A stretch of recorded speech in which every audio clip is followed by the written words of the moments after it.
after you're like, oh, I'm gonna be cured. I suffered not for nothing. I suffered to learn something and to grow into a flower.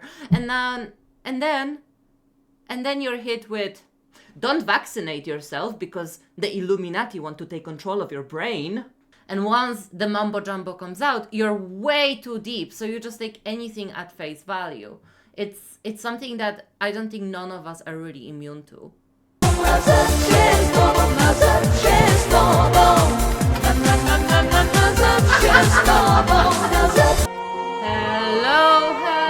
Hello. Hi guys. Whew, sorry, a bit flustered because I've been on the run. Hi guys, welcome to my channel Lunatic Plays. I'm the Lunatic who plays World of Warcraft. Oh, hi Ma. Okay, welcome. I'm back with more World of Warcraft today. I'm trying to set up Cyberpunk for mods and stuff, and I've been modding it to the gods and back, but I need a little bit more time. I got all the dependencies and all the graphics sorted. So I'm hoping tomorrow we can start, but it will be a Polish playthrough, so it's only for Polish audience, because Cyberpunk will be in Polish. I will be speaking Polish, so if you don't know Polish, don't recommend. But yeah, today we're still doing just a chill out session with World of Warcraft with some tea and our wheel of atrocities, which I call my spinning wheel of topics and videos to watch meanwhile playing World of Warcraft and having a nice little intellectual stimulating conversation. I'm really tooting my own horn here. I know, but I like having deep convos, and I like researching stuff, and I like challenging ideas, and I like discussing them, and I like to watch people who are a lot more professional than me at actually presenting the various topic. So I recently did a wheel. But before we do a wheel, something that we haven't done the last couple live streams, guess what it is?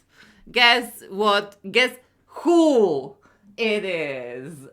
Something we haven't actually done. And I feel like we should probably open with the queen, with our queen, with the absolute internet sensation, Marzia Gaggiolli. Sorry guys, I love her, and she's gonna be my open for the stream.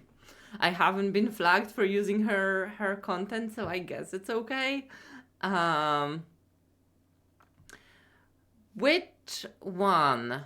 You know what? Let's go with Dzień dobry. What? Sorry, I had my speakers turned on. That would sound really weird for you guys, I think. And let me... Okay, you should be able to see her music video. And let's go. Zawsze z tobą, na zawsze z tobą. Dziękuję, że mnie kochasz, jak nie jesteś dla mnie całym światem. Dziękuję, że jesteście ze mną. Dziękuję za to, że jesteś przy mnie w każdej sekundzie mojego życia. Jesteś ważny dla mnie, jak powietrze, które oddychamy. Dzień dobry, kochanie moje, chcę wierzyć, chcę zostać na zawsze z tobą. Dzień dobry, kochanie moje, chcę wierzyć, chcę zostać na zawsze z tobą. Na zawsze z tobą, na zawsze z tobą. Na zawsze z tobą, na zawsze z tobą, na zawsze z tobą. I am not as grateful as me yet.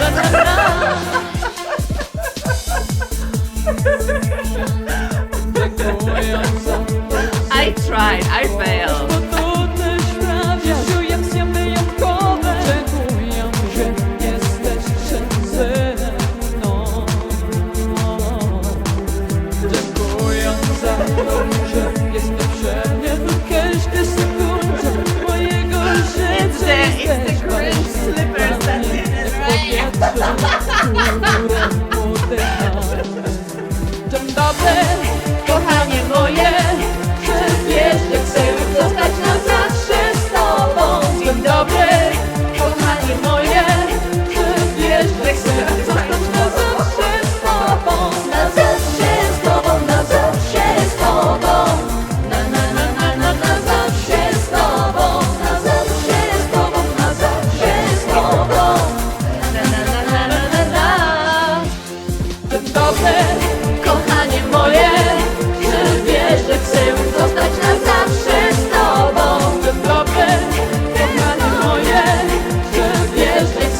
na na na na na na.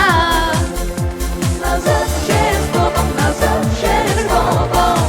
Na zawsze z tobą. Na zawsze z tobą, na zawsze z tobą. Okay. That was the one, the only, Marzia Gaggiolli.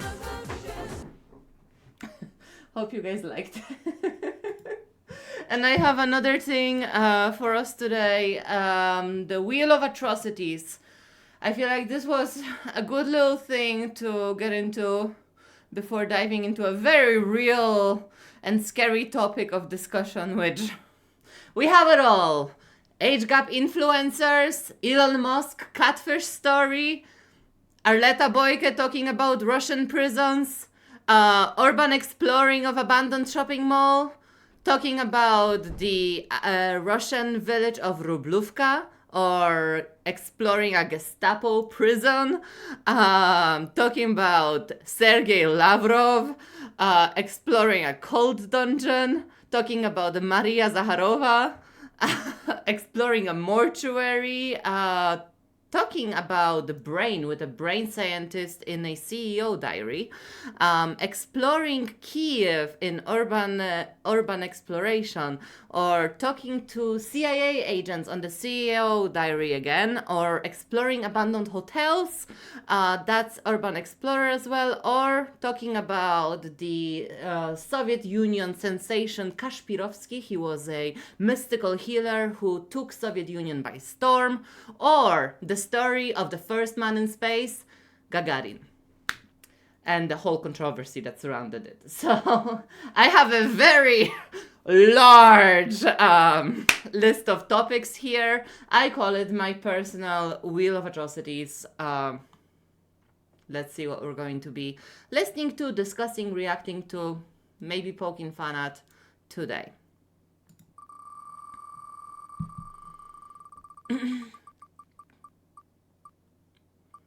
Oh, okay.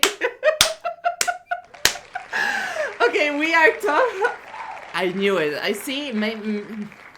Okay.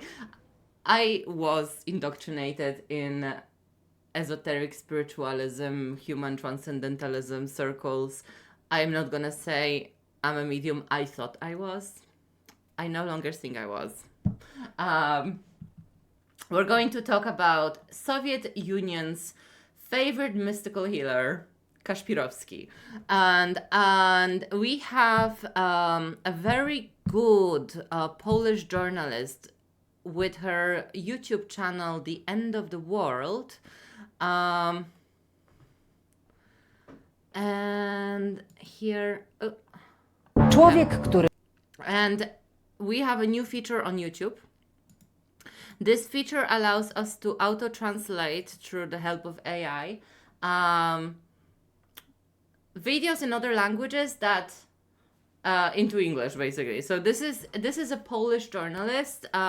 She's one of the main, I would say, specialists on Russia and Russian affairs and Russian political narration. I've been watching her really incessantly. She has podcasts as well in long form content, but those don't have the AI auto translate into English, so we can only really watch her short videos, which are between 20 and 40 minutes.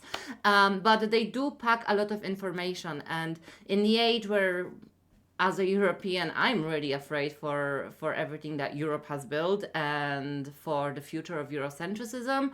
I want to educate myself about the adversaries that Europe faces today, which, sadly, that is Russia. And this woman, she brings some phenomenal content and perspectives and stories from behind the Eastern front lines, and presents us with some really, really incredible content. And I'm really happy that YouTube released this ability for us to watch videos auto-translated into English from Polish, because there's so many videos that I want to watch.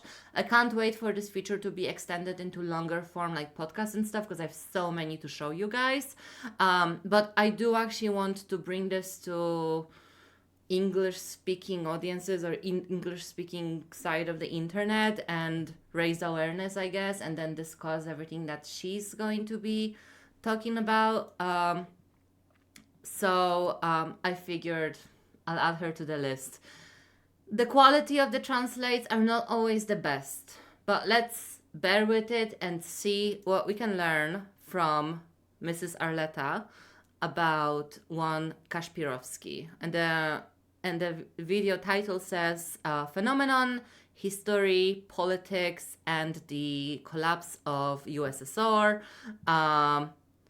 Who was he? Who needed him and what is he doing today? Kaszpirovsky. I'm going to also add the link in Twitch and pin the post that this is what we're watching right now. So if you want to check it out, go ahead and do that. Yeah, you should be able to see it. And now we have English, and here she is. Let's go. The man who hypnotized the Soviet Union.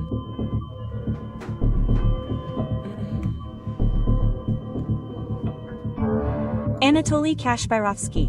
Genius or talented fraud? Why did an ordinary Ukrainian doctor get a program on so-called central television, meaning the one that broadcast to the entire USSR, and not just to a single republic? Dear viewers, was Kaszpirovsky really operated on using hypnosis instead of anesthesia?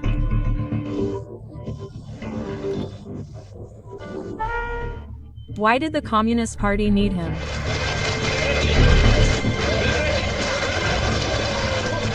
And what happens to him now? The dark pages of Kaszpirovsky's history. The story I'll tell today both delights and provokes reflection on how it could have happened. Millions of people under the influence of one man's hypnosis. Hi Yorkie, how are you? Welcome to our educational / entertainment zone on things related to Russia and World of Warcraft.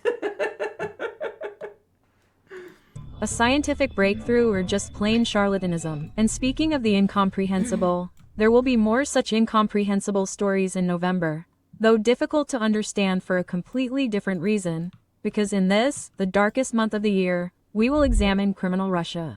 Serial killers, fake suicides, missing gold. These are tales with a slightly different tone than before. I hope you like this idea. And registering for the largest free online Nice! What's the gig? I hope you enjoy it. Conference for investors in Poland is also worth considering. I recommend it. It's a conference organized by our partner XTB Investing Masterclass. It's 2 days of lectures and debates, one of which I will be participating in. You'll find the registration link in the description of this video. There's also a link to the military store spi.pl, which has also been supporting us for many months, as you probably know. You can find trusted camping and shooting equipment for service at spechop.pl. If you want to get through the gloomiest month of the year unscathed, this is the perfect place. Oh, nice. Hope you enjoy that.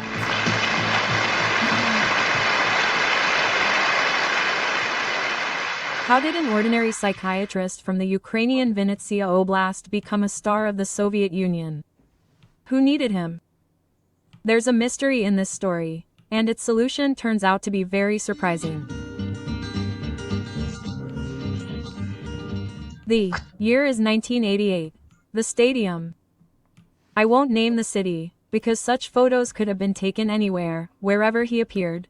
A fashionable and stylish man by the standards of the time. This was called drug-free psychotherapy. Up to 10,000 people gathered at the Sports Palace in Kyiv alone. I find just on his race to popularity, I find this grift of talking in therapy language terms and presenting yourself as an alternative psychotherapist. Something that kind of has become a pattern with all of these mystical healers these days, all these shamans and whatnot, entering into popularity or trying to convince everyday people about the, I guess, verity of their services. This is something that has become quite prevalent, especially today, in the rise of, you know, people following such stuff as astrology, tarot and stuff. I was the victim of this ideology myself, but this is very interesting because this happened so long ago. So we can kind of see how even across cultures and borders and settings, none of us are really immune to the very seductive thought of someone coming in and sounding and presenting themselves like a professional, like someone who might be misconstrued as a man of science or a woman of science, with the language that they're using and how they're presenting themselves, and then, you know, their ideology or their techniques becoming more and more and more about real like nonsense, basically. And that's how people end up profiting from this, because they first lure you in and you lower your psychological defenses from being able to critically analyze what is actually being presented to you. And once the mumbo jumbo comes out, you're way too deep. So you just take anything at face value. It's something that I don't think none of us are really immune to. Wherever Kaszpirovsky appeared, the police were powerless to contain the crowds, who strove to touch him like a deity. Anatoly Kaszpirovsky once uttered his famous phrase, "It's not me who heals you, it's you who heal yourselves." And then the entire USSR began to heal itself.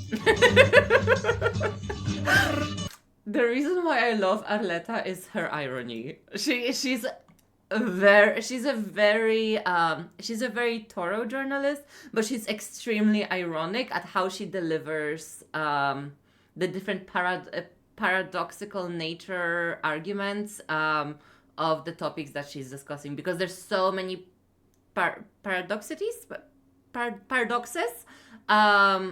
in Russia, its history, and even the current crisis. There's a lot of mental gymnastics going on. People fell into trances, cried, laughed. Many claimed that their pain subsided, that they felt relief. What was true in all of this? What was illusion? What was fraud? Kaszpirovsky was born in the Khmelnytsky Oblast, Ukraine. He graduated from the Vinnytsia Medical Institute and worked at a psychiatric hospital in Vinnytsia for almost 25 years. But in the 1980s, his career suddenly skyrocketed. He became someone who looked from the television screen as if peering directly into the soul. His gaze was said to cure insomnia, headaches, and depression. Only when this perspective appeared in homes across the Eastern Bloc via television did the empire already burst at the seams. People wanted a miracle, but it still didn't come. New super conventions. New superstars, Alan Chumak and Anatoly Kaszpirovsky. In 1989, the country placed the greatest trust in two psychics. This word, previously found only in scholarly articles in literary newspapers, is finding its way into everyday language. Children and adults, the healthy and the sick, watch Chumak and Kaszpirovsky's shows like a cross between a health program and a fairy tale called Miracle Come. Quote, Extrasens is a frequently used word in Russian. It denotes a person with supernatural abilities. And now on television, on Russian television, there are countless programs featuring such people, or people who would like to be considered such. Battles of psychics and the like. But then, those were different times. This is funny because actually in quite modern times in Poland there was a little bit of a of that little craze as well. It's modernly as well still very much like, as the move away from Christianity and conventional religion is happening, people are more and more turning to other spiritual means, maybe ones less restricted by doctrine, and more vibes based, as I like to call it. But what was I saying? I lost my point. Sorry. Never mind. I will remember it. Sorry, guys. I have ADHD. Sometimes I forget things as I'm A as I'm Kaszpirovsky saying like it. this was something unheard of. The word extra sense entered the language at the same time that another word, dog, became fashionable. Mikhail Gorbachev begins reforms. The Soviet order is crumbling before people's eyes.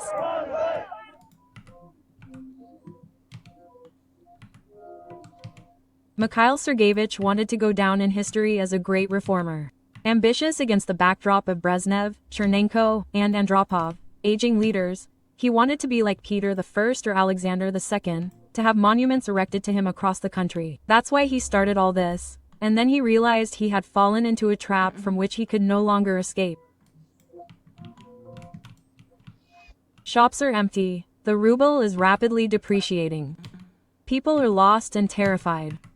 The party, which for decades promised a bright future, suddenly found itself powerless, even in the face of a shortage of soap and sugar. And at that very moment, Anatoly Kaszpirovsky enters the scene, literally the scene. Can you believe in a coincidence? I don't.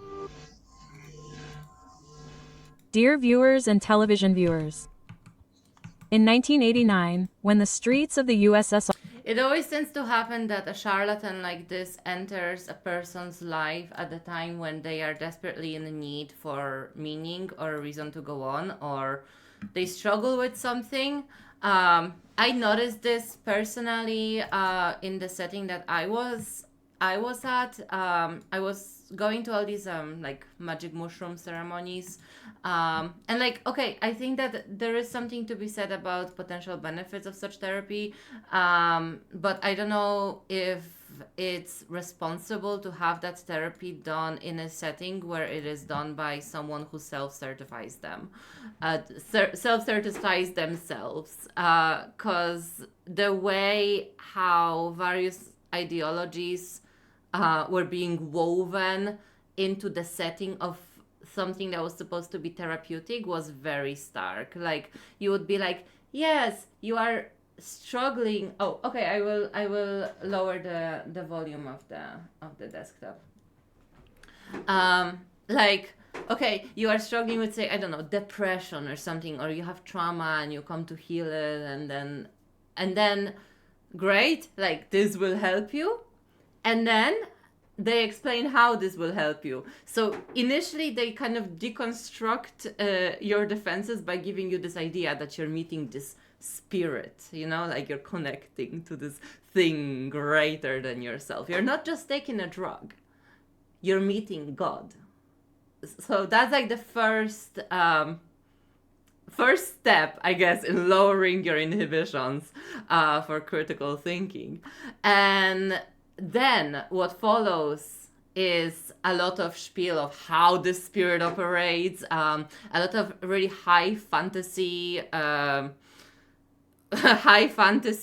lore writing happens, which then momentarily seems to slip into conspiracy territory. So like you're here to cure your depression, and the great spirit in the form of mushrooms will heal it, but you have to be careful about the 5G lest it gives you COVID. You know, it's almost like a trade-off. Like, you take a vulnerable person who really wants help and you promise to give them that healing, but you pack their brain full of other antagonisms and other information, which somehow in the process becomes a way for them to transfer whatever negative that they're feeling upon that new antagonist that whoever the charlatan is trying to create in your brain, you know?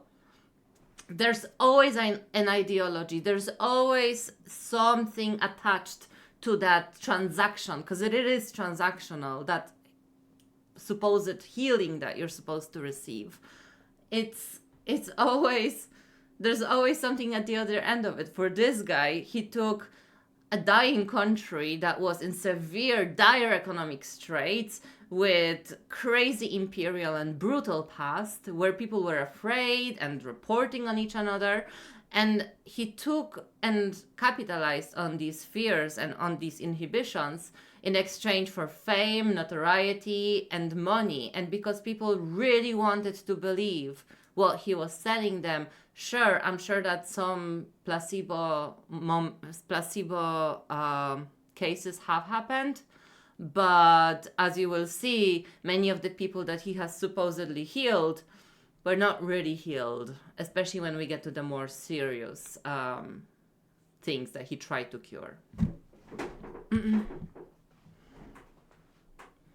Were emptying in the evening, people ran home.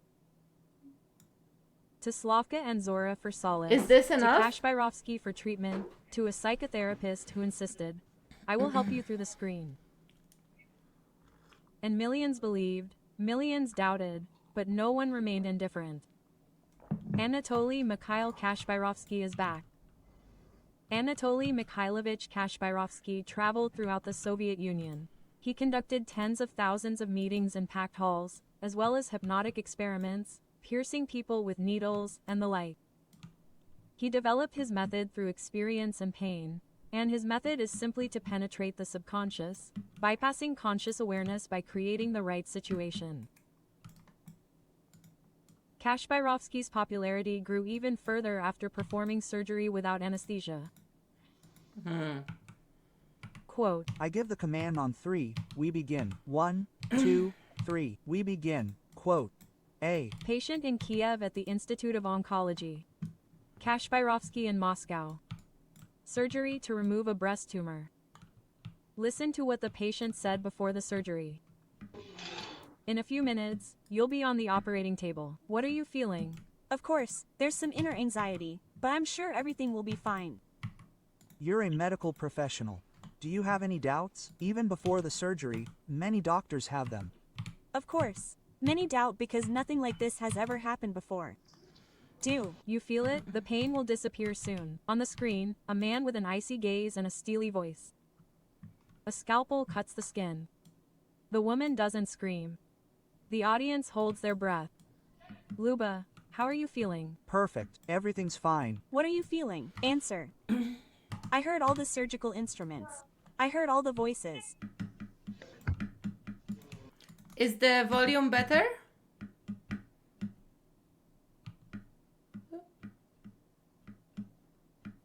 Just to double check. Is the volume of the video okay?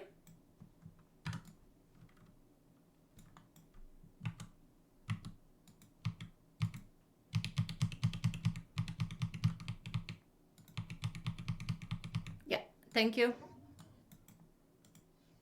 Luba is programming you for 10 days without chest pain, and after 10 days, you'll forget about it completely.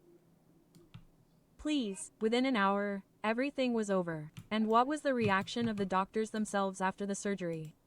What do you think? It's very impressive and deserves a comprehensive scientific study. It was argued about in kitchens, discussed in lines. Did you see it? She really didn't feel a thing. But Kaszpirovsky's methods aroused both mass admiration and criticism. The psychists claimed that this spectacle had nothing to do with science. Remote anesthesia, such a thing simply couldn't exist. The operation did indeed take place, but it wasn't entirely without anesthesia. A local Novocaine blockade was used. Most doctors believe so an anesthetic was used. That the painless effect was the result of autosuggestion.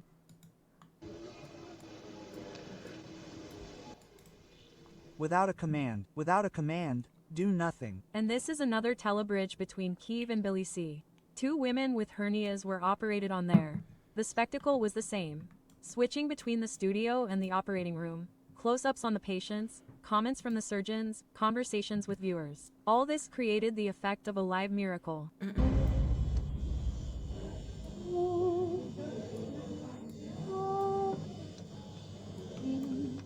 Years later, one of these women, Olga Ignatova, will appear in a Russian television studio.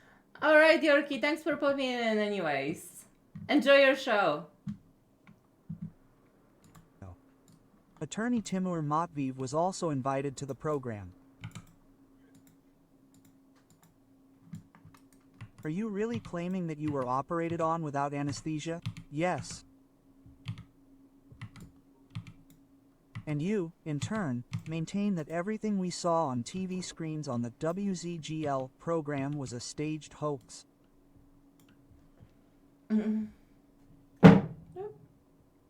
Quackery. Nothing of the sort happened. It was anesthesia. You were prepared. What's more, I know you received a sum in Soviet rubles for it. What are you talking about? But in the 1980s, there was no reality. The country blindly believed in miracles. The miracle was shown during prime time on Prime. And these miracles were called health sessions.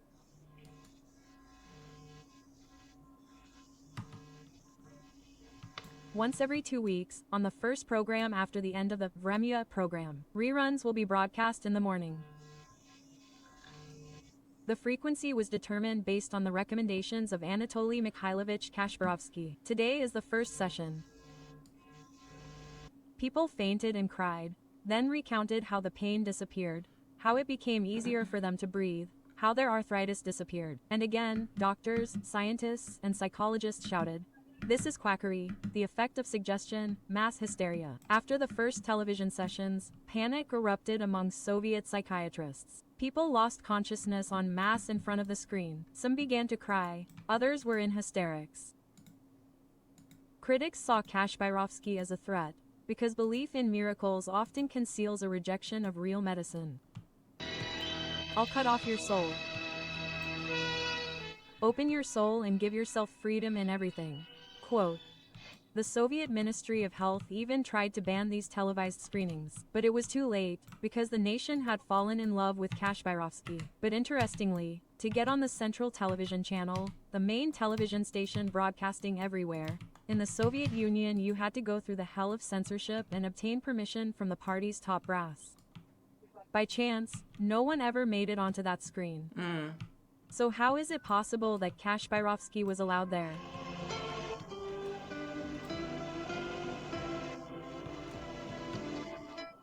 9:10. Eyes open. Are you feeling perfectly fine? The screening ended. Don't look at me like this. Bro! Bro! Don't look at me like this! Screening is over. Many journalists and historians today believe that Kaszpirovsky's appearance on television... Is it gonna work? You have $1 million in your bank account. You have $1 million in your bank account. was no accident. When ideology ceases to function, hypnosis is activated.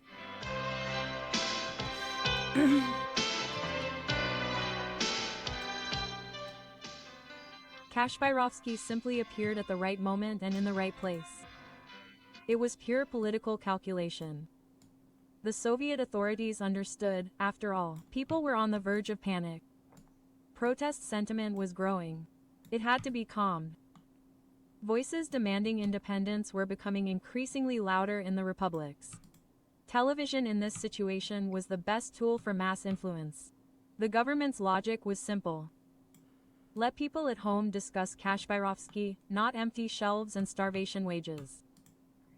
Let them believe in healing water, as long as they didn't curse the authorities. It's... And this will sound controversial, but this is very reminiscent to religion, isn't it? Like, let the people have their Jesus so that we can control them and do whatever we want. And if they have any complaints, we'll just say that it was God ordained.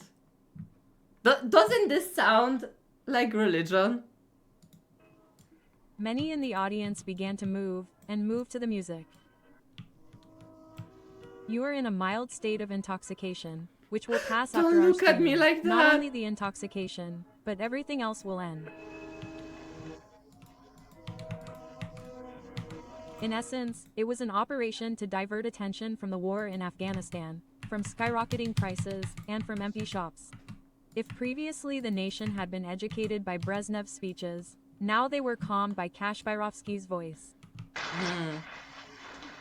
Tell me, how many sessions did you have with me?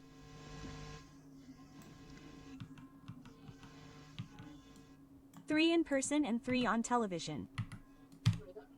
The Soviet authorities saw these folk healers as a safe alternative to the religious and mystical movements that were truly flourishing in the late 1980s. I refer you to our episode on sects. So it's better for this It's a good impoverished episode nation as to well. believe in a scientific hypnotist. When I don't have meetings, I'm as if drained of blood. I suffer when I can't see people. I have to be where the halls are packed, where people have matured enough to be influenced. Gradually, Kaszpirovsky's miracle turned into a business. He drove a foreign car, luxurious for the time. His performances in halls brought in tens of thousands of rubles. Many newspapers called him the richest psychotherapist in the USSR. Ticket sales, videotape recordings, television fees. In the Russian press, you can find estimates that a single Kaszpirovsky trip could bring in anywhere from $10,000 to $50,000. After your meeting, my bladder infection subsided. I had it for 26 years. I was bedridden for 2.5 years. After your sessions, I got up, on crutches, but I can walk. In 1993, Kaszpirovsky was elected a deputy to the first Russian State Duma, or parliament.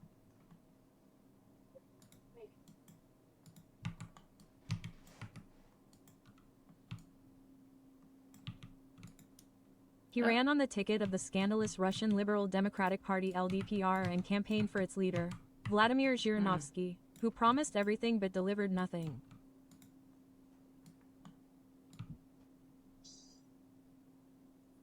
And thanks to this election, Kaszpirovsky even received a free apartment in Moscow.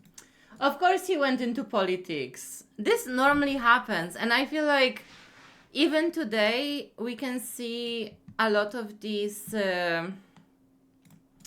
ideologies, these kind of like notions of spirituality and energy talk and astrology sort of seeping their way into politics and slowly replacing the role of religion. And my big moment for waking up from following that path was kind of this. Like I realized pretty early on that I did not believe in God, and that the church, and I was brought up in the Catholic Church, did a lot of bad. And I was forced by my very religious grandparents that I was mostly raised by to go to church. I kind of would lie to them and sneak out and not go. But sometimes I would go. But the whole thing about going to the church was always like, it was like this point where the people meet and sneer at each another and are almost like in a competition to each another. Who wears what, who has more expensive clothes, who pays more attention, who's more devout. And it's so petty, and it was so dumb. And then the worst thing of all, on the throne or preaching to the crowd, the priest himself. I always felt extremely weirded out by priests. Like they just caused a visceral reaction in me since I was 6 years old. And I couldn't take it seriously. And then like listening to the Bible stories and the God who imitates a toxic boyfriend and has real anger management issues. It just didn't make any sense to me. And the role of women in church, and then also seeing women in real life and seeing men in real life. None of the doctrine didn't match reality. Nothing made sense. It seemed really far-fetched, and I couldn't relate to it. So I quit. I think I was like Jesus, I must have been 11 when I decided no more. But then I still, because I was brought up in this very religious setting, that sense and need for devoutness or for spirituality was very like packed into me, you know? So I turned into paganism, Wicca for a moment. I had a witchy phase. I was a teenager, don't judge me.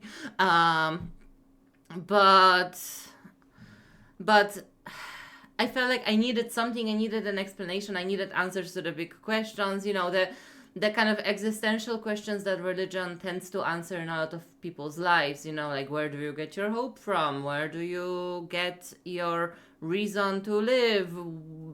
Good and evil, moral things, you know, like stuff like this. And I'm realizing that we really don't need God to be good human beings, because are you really good if the only reason why you are good is the probability of you going to hell and burning for all eternity? Like, if you really need that incentive, are you really good? Because in my opinion, if you are doing good because you're too afraid of the punishment, you're not really good. So, hi Raven, hello. We did Marzia before, you missed her. But yeah, but what I've realized, kind of like, I dove deep because my family was very devout. They were very spiritual, they were very religious. And I think I inherited that need for, I don't know, like for me it was more existential. Like I needed to know that there's a point to life and that there's a purpose for me to be alive. But the more I kind of stayed in those circles and practiced these things, and I also realized that a lot of where you take your spiritual information, like say I was doing tarot readings, a lot of like this intuition, it's an extremely subjective, non-replicable kind of experience. I now dare to say that it was just imagination. And I don't think that that's a reliable way to seek out information. I think that science is probably the only way that through actual evidence of society's life improving over the last 2000 years, we see science works. So I think that science is the only way. I realized these patterns, that this modern spirituality in rejection of religious institutionalism and religious hierarchies are basically recreating religion anew, because all these ideologies that don't make sense, that don't rely on actual evidence, on actual on anything real, just people's vibes and feelings and mostly internal prejudices, because let's face it, a lot of people redress these days their own prejudice as concern or care or like a holistic inside. And we've seen that in religion for centuries. And the same thing prevails in spirituality, this non-defined, nondescript spirituality that we see today. And when I've seen how similar religion and this new spiritual movement is in the way that it's forming, I don't want anything to do with it.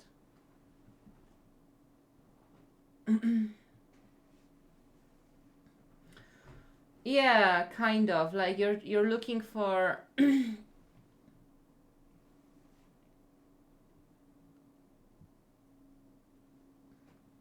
yeah, like this is my thing, because it's like when I stepped into like the spirituality, it's always starts out like you have a higher purpose in life if you just do these couple of things, and self-care, another keyword, then you will live in your higher self and you will acquire nirvana, and there's a point to all your suffering and stuff, and it's such a seductive, sexy idea. But then what happens after you're like, oh, I'm gonna be cured, I suffered not for nothing. I suffered to learn something and to grow into a flower. And then you're hit with, don't vaccinate yourself because the Illuminati want to take control of your brain. What? What the fuck? So this is why I think that we humans are too dumb to have religion.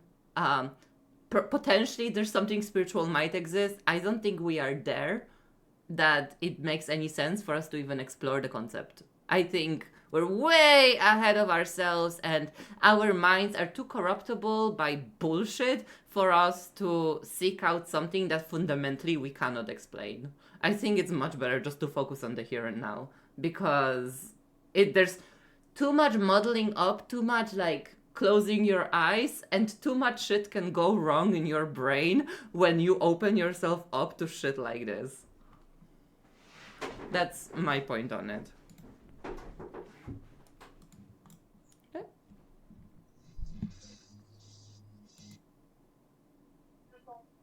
He immediately went on the attack, defending his hypnotic miracles. Oh, bitch is feisty. What happened to his Nirvana now? Assaulting a man on national TV. What the fuck? In 1993, the same year Kaszpirovsky ran for the State Duma, Boris Yeltsin banned telehypos, and Kaszpirovsky's career began to falter.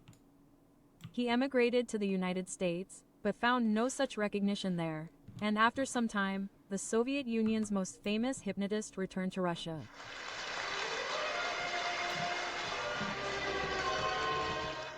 Today, Kaszpirovsky is over 80. He still tries to fill audiences, but with less gusto. He performs mainly in small towns among his former, aging, but still loyal audience. Young people don't attend his shows.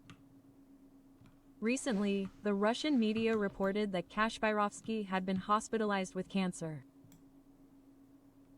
His entourage immediately... Now I wonder what's his explanation for getting cancer himself if he's this holy man who can cure others. Why can't he cure himself? Denied that Kaszpirovsky was ill. It's hard to say what the truth is, but he himself admitted in one of his broadcasts that he was indeed suffering from something. Suddenly, all the world's misfortunes, all human diseases, descended upon me, as if all at once. And the answer to my question is this wonderful, wonderful mental hula hoop that religion loves to do. Martyrdom! Kaspirovsky phenomenon was the result of a totalitarian system in the process of collapse attempting to manage not only the consciousness of its citizens, but also the subconscious. And citizens, tired of uncertainty and poverty, needed something to believe in. That's why Kaspirovsky became an icon and symbol of his times.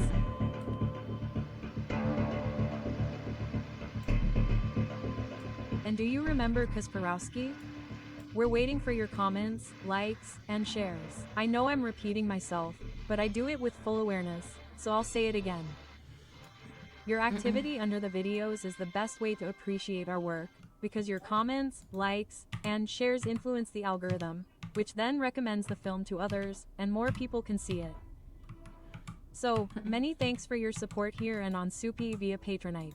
Let me remind you that my name is Marlita Boca, and you are on the Konix Arleta Boyke. Swyda channel, where we meet twice a week. I always invite you to watch the premiere episodes on Tuesdays and Fridays at 6 p.m. See you soon. Okay, so that was a little info video about Kaszpirovsky. Did you like it? What were your thoughts? I'm thinking I probably will cut out these short form videos and maybe post it on YouTube. I want to share it as much as possible. I think it's important to talk about shit like this. So, okay, I'm just gonna run away from somewhere I'm not being attacked. terrible evil is chasing me. Okay. So, yeah. Charlatan or mystical healer? What do you think? Let me know down below.